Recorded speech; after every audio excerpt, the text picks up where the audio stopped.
Hello students, study time channel में आप सभी का स्वागत है। बेटा, आज हम कक्षा 8 विषय विज्ञान तिथि 23 नवंबर 2021 का कार्यपत्रक 33 यानी कि वर्कशीट 33 करने जा रहे हैं। यह वर्कशीट हमें शिक्षा निदेशालय राष्ट्रीय राजधानी क्षेत्र दिल्ली द्वारा प्राप्त हुई है। बेटा, इस वर्कशीट में हम चैप्टर प्रकाश के बारे में अध्ययन करेंगे। तो चलिए हम वर्कशीट स्टार्ट करते हैं। समाज में कुछ लोग हैं, जिनमें बच्चे भी शामिल हैं, जो चीज़ों को ठीक से नहीं देख पाते। कुछ लोग जन्म से बिल्कुल नहीं देख पाते, लेकिन कुछ लोग ऐसे भी होते हैं जो किसी दुर्घटना या किसी बीमारी की वजह से अपनी देखने की क्षमता खो देते हैं। तो हमारी सोसाइटी में, हमारे जो समाज है उसमें, चाहे वो बड़े हैं, बूढ़े हैं, बच्चे हैं, उनमें कुछ लोग ऐसे हैं जो चीज़ों को बहुत क्लियरली नहीं देख सकते या बिल्कुल ही नहीं देख सकते। ठीक है, तो वो ऐसा क्यों होता है? या तो वो जन्म से ही उनमें ये क्षमता नहीं होती देखने की, या फिर किसी दुर्घटना या कोई बीमारी के कारण वो अपने देखने की शक्ति को जो है वो खो देते हैं। ऐसे लोग अपनी अन्य ज्ञानेंद्रियों जैसे सुनना, छूकर मतलब कि स्पर्श करके महसूस करना को अधिक विकसित कर लेते हैं।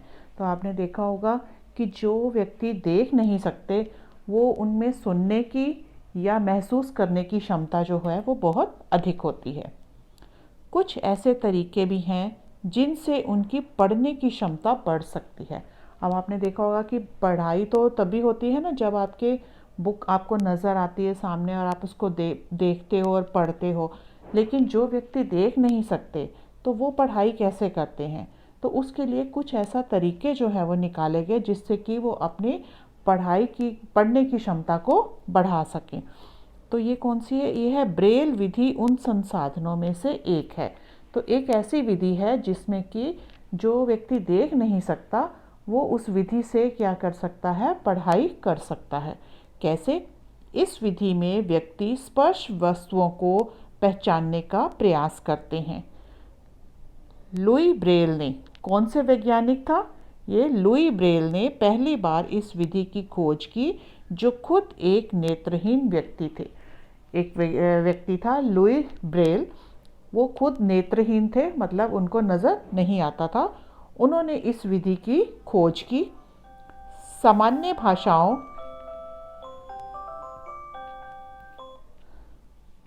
गणित और वैज्ञानिक संकेत के लिए ब्रेल कोड है। तो उन्होंने क्या निकाला? एक ब्रेल कोड बनाया जिससे हम सामान्य भाषाओं को, गणित और वैज्ञानिक संकेत जो हैं उसमें दिए जाते हैं। कई भारतीय भाषाओं को ब्रेल प्रणाली का उपयोग करके पढ़ा और लिखा जा सकता है।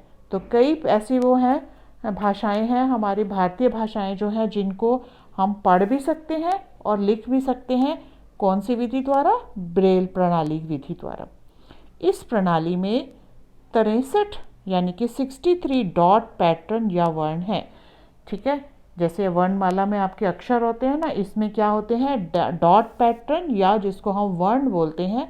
कितने हैं वो? 63 हैं। ठीक है, प्रत्येक कोड एक अक्षर, शब्द या एक व्याकरण के संकेत को दर्शाता है। तो जो भी कोड है, हर एक कोड जो है एक खास अक्षर को या व्याकरण के संकेत को दर्शाता है। ब्रेल पाठों को हाथ या मशीन से तैयार किया जा सकता है।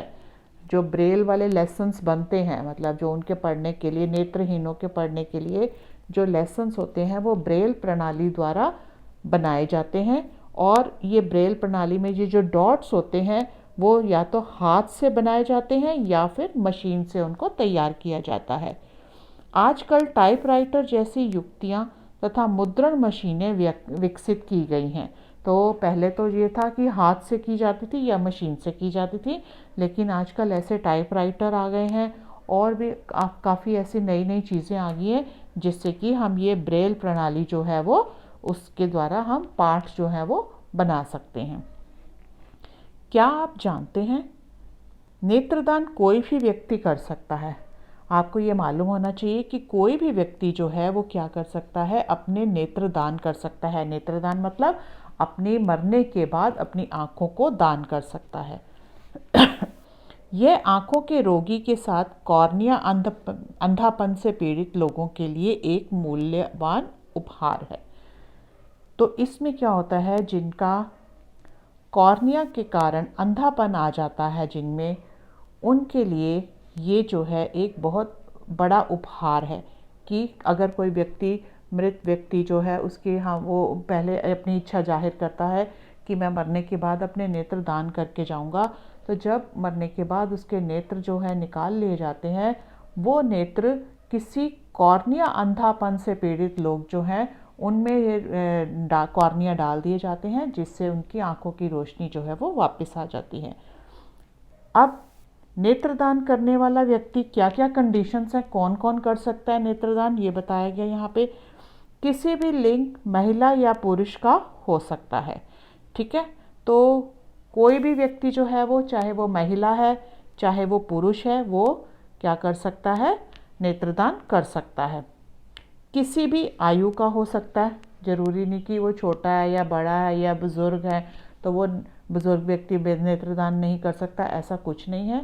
किसी भी आयु का व्यक्ति जो है वो नेत्रदान कर सकता है। किसी भी सामाजिक स्तर का हो सकता है, चाहे वो अमीर है, गरीब है, ठीक है, किसी भी तरह का है वो जो है नेत्रदान कर सकता है।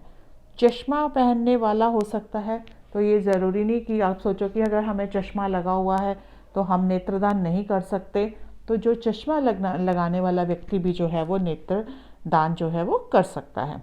लेकिन अब कौन कौन से व्यक्ति नहीं कर सकते वो देख लीजिए।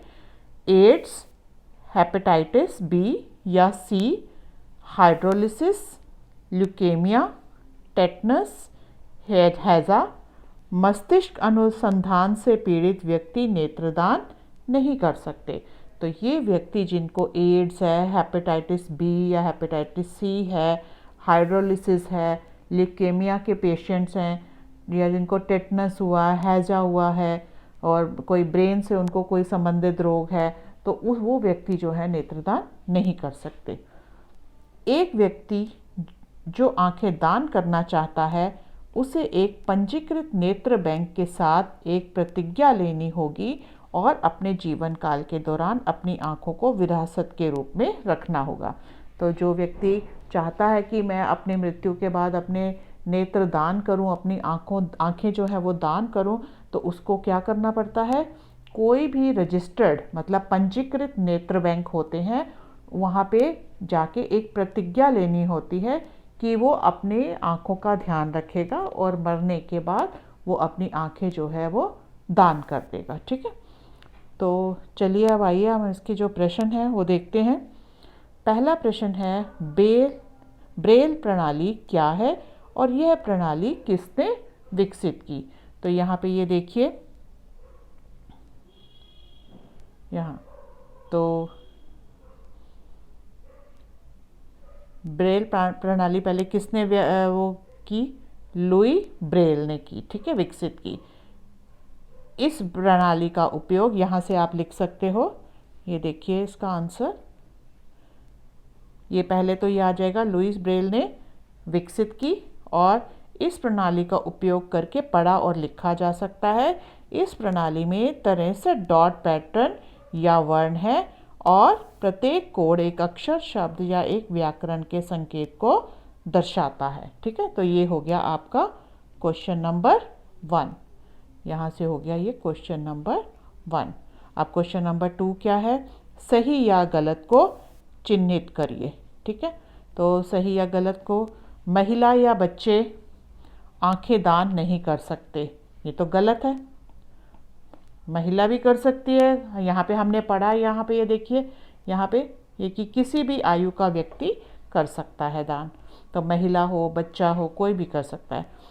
चश्मा पहनने वाले व्यक्ति की मृत्यु से 4 से 6 घंटे के भीतर आंखें दान कर सकता है, हाँ ठीक है, वो कर सकता है। कोई भी व्यक्ति जो है, चाहे वो चश्मा पहनता हो, वो अपनी आंखें जो है वो दान कर सकता है।